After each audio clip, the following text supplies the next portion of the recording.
ఒక దట్టమైన అడవిలో రాజు అనే సింహం రాజ్యం చేసేవాడు. అతని గర్జనతో జంతువులన్నీ భయపడేవి. కానీ రాజు హృదయం ఒంటరితనంతో నిండి ఉండేది.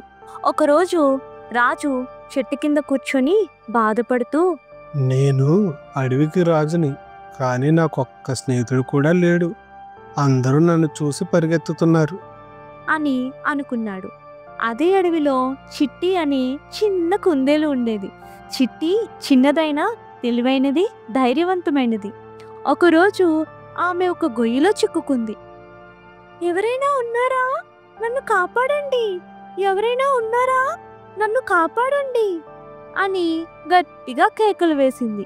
ఆ శబ్దం విని నీలు అనే నక్క అక్కడికి వచ్చింది. ఏమైంది చిట్టి? ఈ గొయ్యిలో ఎలా పడ్డావు? అని నీలు అడిగింది. నేను ఆడుకుంటూ చూసుకోకుండా పడిపోయాను. దయచేసి నన్ను బయటకు తీ నీలు అని చిట్టి వేడుకుంది. నీలు చుట్టూ చూసి ఒక పొడవైన కొమ్మను తెచ్చింది. ఇదిగో ఈ కొమ్మను పట్టుకో, నేను బయటకు లాగుతాను. చిట్టి కొమ్మను గట్టిగా పట్టుకొని ఎక్కింది. ఓహో నీలు, నీవు నా ప్రాణాలు కాపాడావు. ఎలా ధన్యవాదాలు చెప్పును అని చిట్టి సంతోషంగా అన్నది. అరే, అది పర్వాలేదు. నీ ధైర్యం చూస్తే నాకు చాలా నచ్చింది. మనం స్నేహితులం అవుదామా అని నీలు నవ్వుతూ అడిగింది. హబ్బా, అలాగే, ఇక నుండి మనం ఎప్పుడూ కలిసి ఉంటాం అని చిట్టి ఉత్సాహంగా చెప్పింది. ఒకరోజు చిట్టి నీలు అడవిలో తిరుగుతూ గజేంద్ర అనే ఏనుగుని కలిశారు. గజేంద్ర బలవంతుడు, కానీ ఒంటరిగా ఉండేవాడు. మీరు ఇద్దరూ ఎంత సరదాగా ఉన్నారు. నాకు ఎవ్వరూ స్నేహితులు లేరు.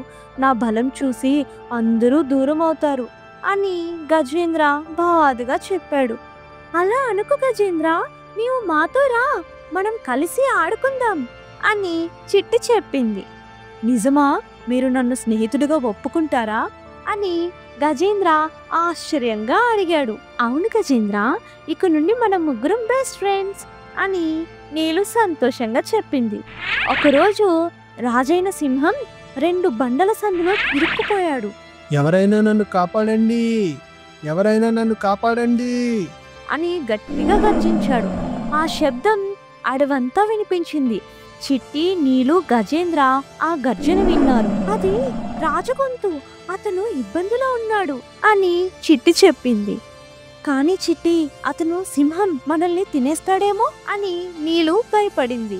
భయపడకు నీలు, రాజు ఒంటరిగా ఉన్నాడు. అతనికి మన సహాయం కావాలి. మనం కలిసి అతన్ని కాపాడుదాం అని చిట్టి ధైర్యం చెప్పింది. సరే, కానీ ఎలా చేద్దాం అని అడిగాడు. చిట్టి ఒక ప్రణాళిక వేసింది. నీలు, నీవు బండల చుట్టూ గొయ్యి తవ్వు. గజేంద్ర, నీవు నీ బలంతో బండలను తోయి. నేను రాజుతో మాట్లాడి అతనికి ధైర్యం చెప్తాను. నీలు వేగంగా గొయ్యి తవ్వడం మొదలుపెట్టింది. ఈ గొయ్యి తవ్వడం చాలా కష్టంగా ఉంది, కానీ నేను ఆపను అని నీలు చెప్పింది. గజేంద్ర బండలను తోస్తూ, ఈ బండలు బరువుగా ఉన్నాయి, కానీ నా బలం సరిపోతుంది అని అన్నాడు. చిట్టి రాజు దగ్గరకు వెళ్ళి, రాజా, భయపడకు, మేము నీకోసం వచ్చాము, కొంచెం ఓపిక పట్టు అని చెప్పింది. రాజు ఆశ్చర్యంగా, మీరెందుకు నన్ను కాపాడుతున్నారు? నేను మిమ్మల్ని భయపెడతాను కదా.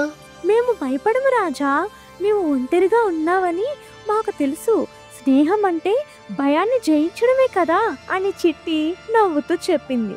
వారు కలిసి కష్టపడ్డారు. నీలు గొయ్యి తవ్వింది, గజేంద్ర బండలు తోశాడు. చిట్టి ధైర్యం చెప్పింది. చివరకు బండలు కదిలాయి. రాజు బయటపడ్డాడు. రాజు కళ్ళల్లో నీళ్లు తిరిగాయి. నేను అడవి రాజునైనా ఎవ్వరూ నన్ను స్నేహితుడిగా చూడలేదు. మీరు నా హృదయాన్ని గెలిచారు. నేను ఈ రాజ్యం వదిలి మీతో సాధారణ జీవితం గడపాలనుకుంటున్నాను అని బాధగా చెప్పాడు. రాజు తన రాజ్యం వదిలేసి చిట్టి, నీలు, గజేంద్రతో కలిసి అడవిలో సరదాగా గడిపాడు. ఇప్పుడు నాకు నిజమైన స్నేహితులు ఉన్నారు. ఇక నుండి నేను గర్జించను, నవ్వుతాను అని రాజు సంతోషంగా చెప్పాడు.